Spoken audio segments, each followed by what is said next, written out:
Saúdo a todos os nossos irmãos, amigos, todos aqueles que têm participado conosco deste programa, Profecias Bíblicas. Saúdo com a paz do Senhor Jesus. Nós estamos aqui à mesa com o pastor Ricardo. Amém. A paz do Senhor, meus irmãos, a todos. Pastor Kleber. A paz do Senhor. E pastor Edilson.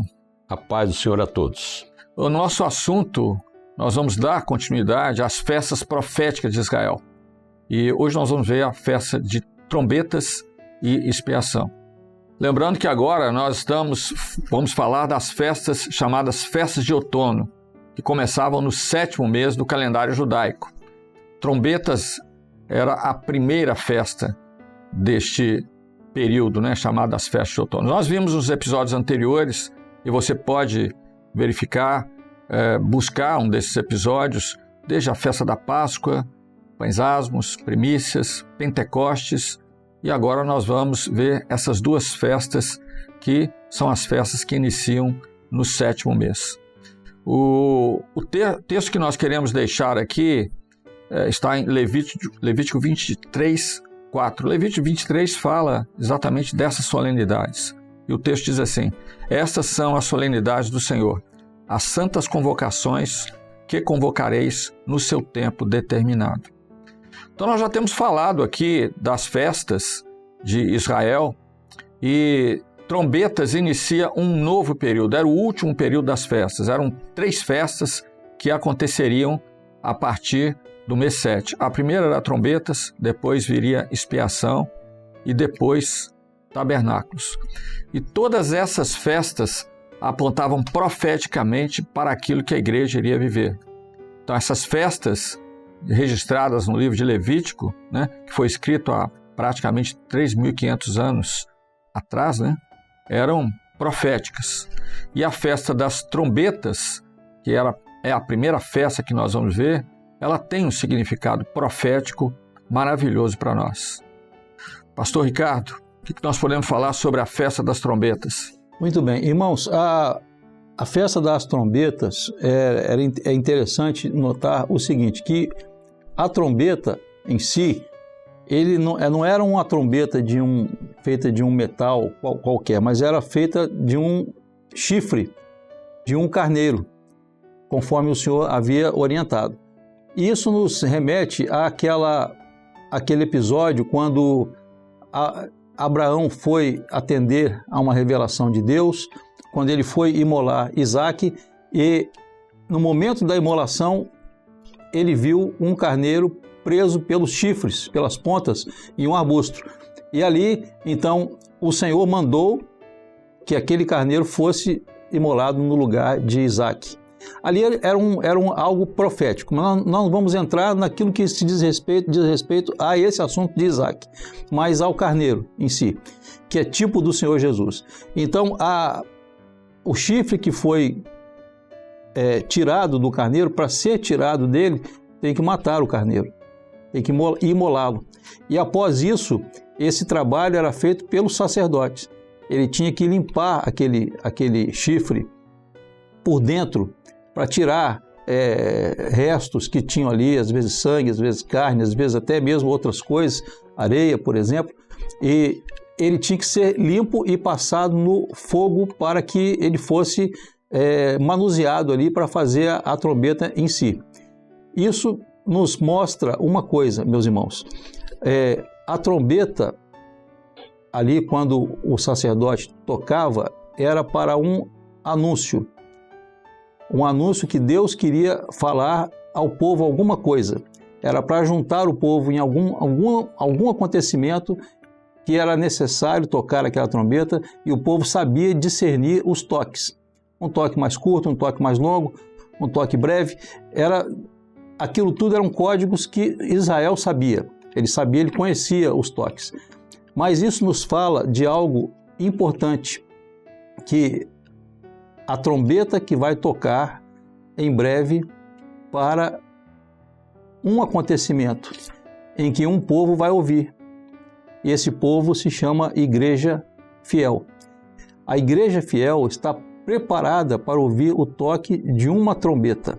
Essa trombeta de Deus vai ser tocada e a igreja será arrebatada, será tirada desta terra, deste mundo aqui, com uma transformação extraordinária que vai acontecer naqueles que forem arrebatados.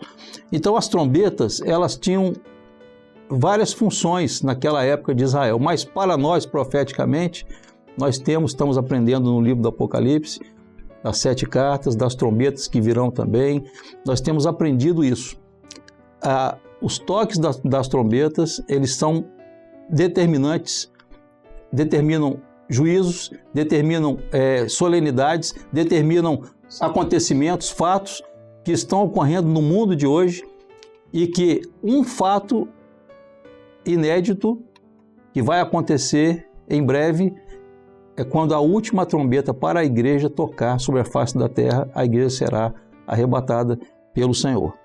Então, eu gostaria que os demais companheiros aqui pudessem falar alguma coisa também a mais sobre as trombetas. O chofar, é como foi falado, o pastor Ricardo colocou, ele era fabricado a partir do chifre do carneiro, né? Então era necessário que o carneiro morresse. Uma figura maravilhosa do Senhor Jesus. Por que o chofar ali era fabricado? Primeiro, era tocado pelo sacerdote, e o Senhor nos chamou para reis e sacerdotes. Nós temos um sacerdócio santo quando nós somos chamados, né? Amém. E ele precisava ser limpo, tirar todo o cheiro, né, de carne, aquilo que porventura podia trazer qualquer mal-estar para quem soprava. Era feito um furo ali e o sacerdote então soprava aquilo. Então aquilo significava o sopro do Espírito Santo, que é exatamente como o pastor Ricardo colocou. Era um toque que para Israel, quando o chofar era tocado, né, era um código. Israel sabia se devia iniciar a caminhada, se parar na própria peregrinação no deserto, nós vemos isso. E que ninguém conhecia esse código. E da mesma forma hoje, quando o pastor aqui falou sobre as trombetas, nós vemos as trombetas de Apocalipse no capítulo 8, as 3 primeiras trombetas que já tocaram, elas são sinais para a vida da igreja, né? A questão da erva verde, 1/3 da erva verde que já se foi, né?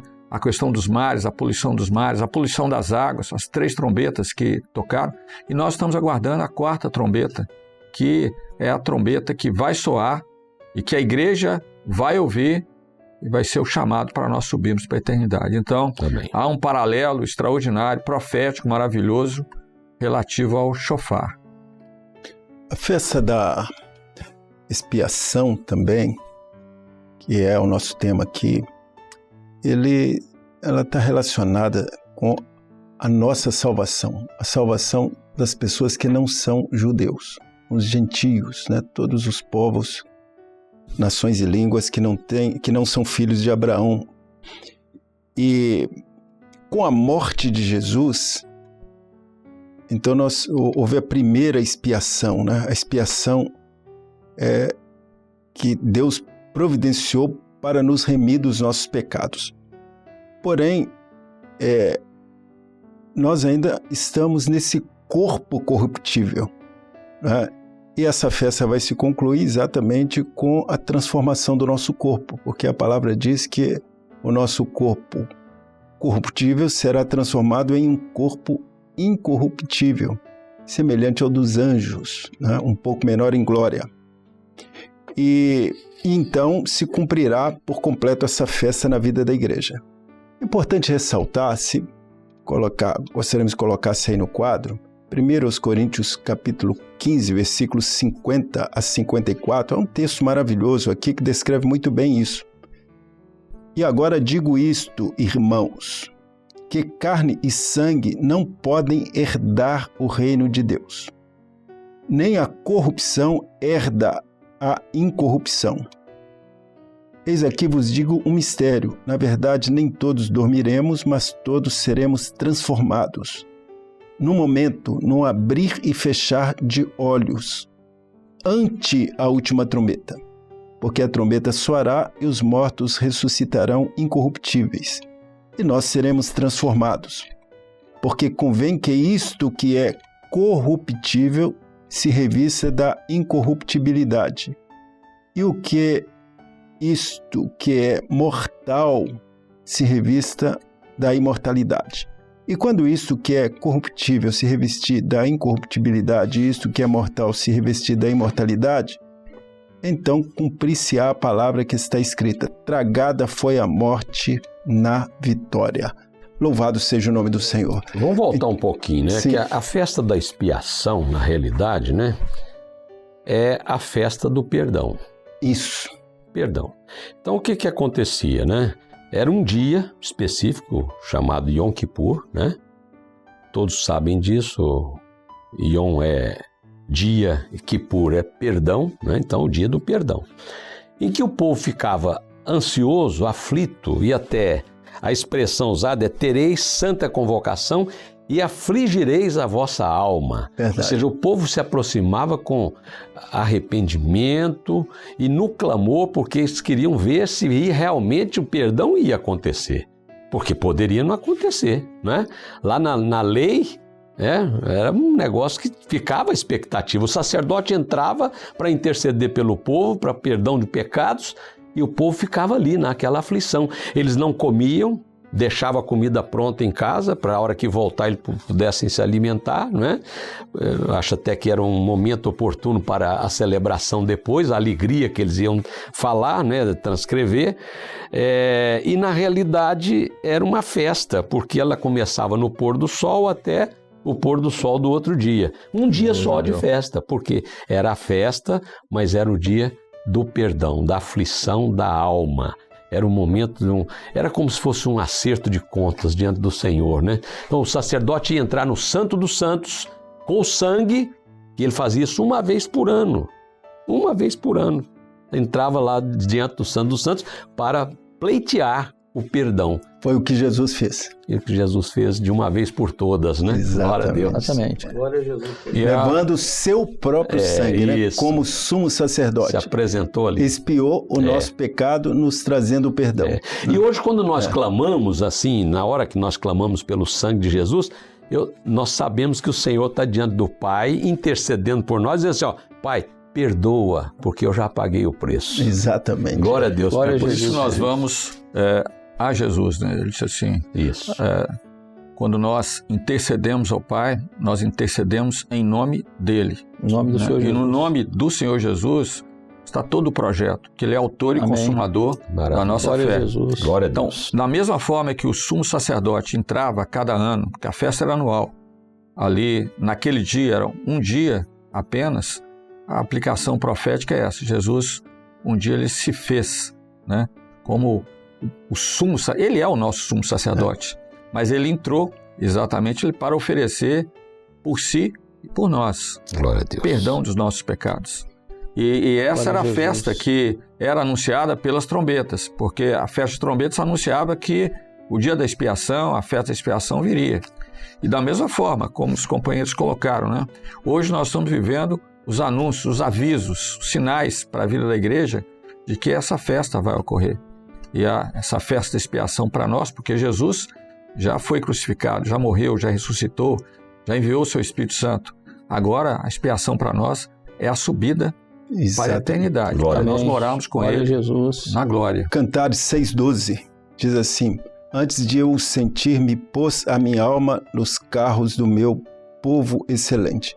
Então, a festa vai se completar com a retirada do nosso corpo corruptível, que vai ser transformado num corpo incorruptível, né? Glória a Jesus. Então Deus tem preparado essas festas, né? E de festa em festa nós vamos chegar à grande festa, né? Estamos comemorando aqui um momento especial que são as bodas do Cordeiro. É um casamento que em breve vai ocorrer. E na eternidade nós teremos uma ceia, né? A ceia Glória a Jesus. na presença do Senhor Jesus, onde nada vai faltar. Aleluia. Né? Não teremos mais lágrimas, dores, Ele vai enxugar as nossas lágrimas. Teremos um outro corpo, não esse corpo, mas um corpo incorruptível, conforme o pastor Kleber colocou. E esta é a festa que nós aguardamos. E em breve nós vamos subir para a eternidade. Amém. Então, de uma forma geral, né, essas duas festas, a aplicação profética, estão aí postas. E nós vamos, no próximo episódio, falar da festa dos tabernáculos, que é a última festa do calendário judaico, levítico. Nós vamos atentar para essa festa, porque ela tem um significado maravilhoso para nós também. Me despeço aqui do pastor Ricardo. Amém, amém. A paz do Senhor para todos. Pastor Kleber Freitas. Paz do Senhor. Pastor Edilson Rocha. Paz do Senhor. Muito obrigado. E a você que esteve aqui conosco, continue conosco, participando deste programa. A paz do Senhor.